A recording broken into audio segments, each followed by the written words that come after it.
They didn't fall to an army. There was no final battle, no burning of the capital, no enemy banner raised over the palace steps. In less than 100 years, the greatest cities in the Western Hemisphere, cities bigger than Paris would be 7 centuries later, went silent. Kings stopped being crowned. Stone carvers stopped carving.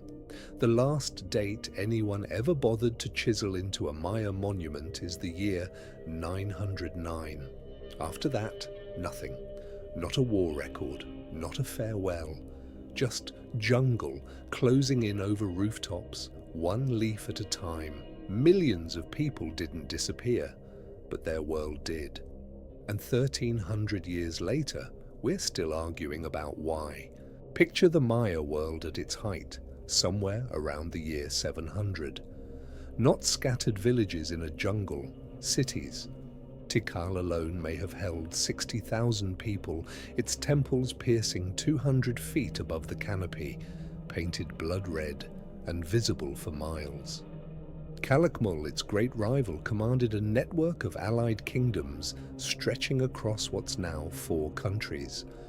Causeways of packed white limestone connected temple to reservoir to farmland, engineered to stay dry through the rainy season. This wasn't a civilization living quietly inside nature. It was one of the most densely built, tightly managed landscapes on Earth, and every one of its kings believed the gods had put him there personally to keep it that way. The story runs longer than Rome's.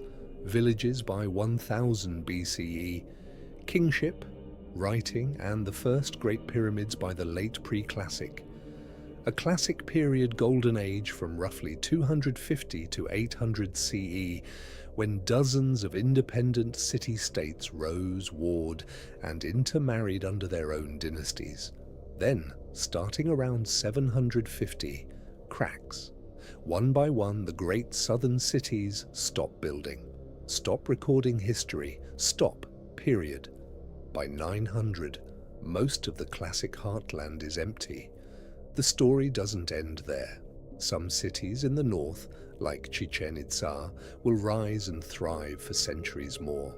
But the world of the rainforest kings, the one that built Tikal and Calakmul, is over in less time than the United States has existed. In 2025, researchers cracked open a stalagmite in a Mexican cave and read it like a tape recording. Cave formations grow in seasonal layers, and this one had captured rainfall data, year by year, across the exact centuries the Maya cities emptied out. What it showed was brutal. Repeated multi-year droughts during what should have been the wet season, including one stretch of dry years lasting 13 consecutive seasons. For a civilization that had built its entire food system around predictable rains, feeding reservoirs and raised fields, a drought that long wasn't a hardship. It was a countdown. Monument construction stalls at exactly the sites the drought hit hardest. For decades, this was the leading suspect. The timing lines up almost too well. But the Maya weren't passive victims of weather. Their monuments boast about war, captured kings, sacrificed nobles, cities burned to make a political point. In the late classic, something changes. Warfare gets more frequent, more brutal, and more personal. Instead of raids for tribute, cities start targeting each other's royal bloodlines directly, trying to erase a rival dynasty's legitimacy entirely. Some archaeologists argue this is cause, not symptom, that as resources tightened, the sacred contract between king and people broke down, and elites turned on each other in a spiral. No drought was needed to start. Palenque's later monuments read less like propaganda and more like a dynasty, watching its own authority bleed out in real time. Here's the number that should terrify you. New LiDAR surveys have pushed peak Maya population estimates as high as 15 to 20 million people, packed into lowlands once assumed nearly empty. That's a civilization that had converted almost every acre of workable land, swamp, hillside, forest margin, into farmland just to feed itself.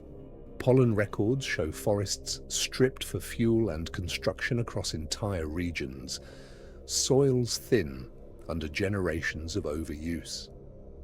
In this reading, the Maya weren't struck by a drought so much as they'd removed their own safety margin, so that when a bad decade did come, there was no slack left in the system to absorb it.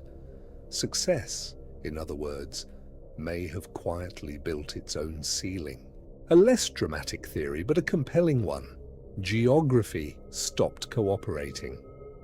Through the classic period, inland river and overland routes had made cities like Tikal and Calakmul essential middlemen for goods moving across the region. But by the terminal classic, trade was shifting to canoe routes along the coastline, circling the Yucatan entirely and bypassing the interior kingdoms altogether. Cities whose entire economic and political power depended on controlling a trade corridor woke up to find the corridor didn't matter anymore. No war took their wealth, no drought took their crops.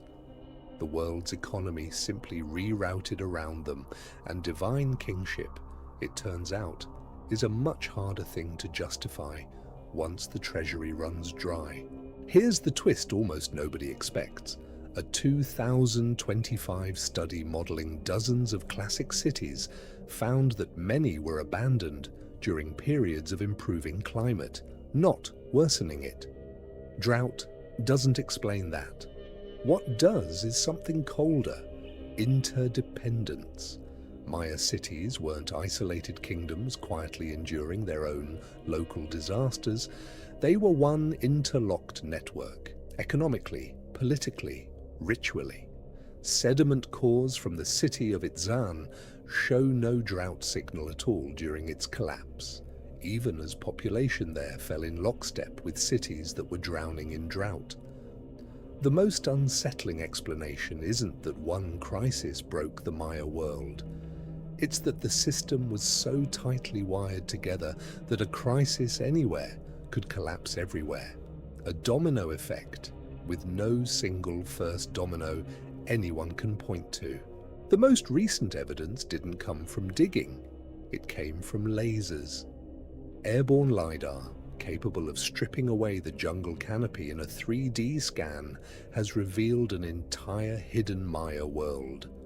Over 60,000 structures in a single Guatemalan survey, raised highways stretching for miles, and in 2024, an entire lost city named Valeriana, one of the densest ever found, hiding in plain sight, unnoticed for over a century.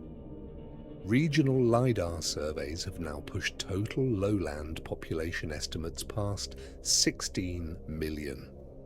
Every one of these discoveries makes the collapse bigger, not smaller, a civilization more populous, more interconnected, and more architecturally astonishing than anyone assumed, which somehow makes its unraveling even harder to fully explain.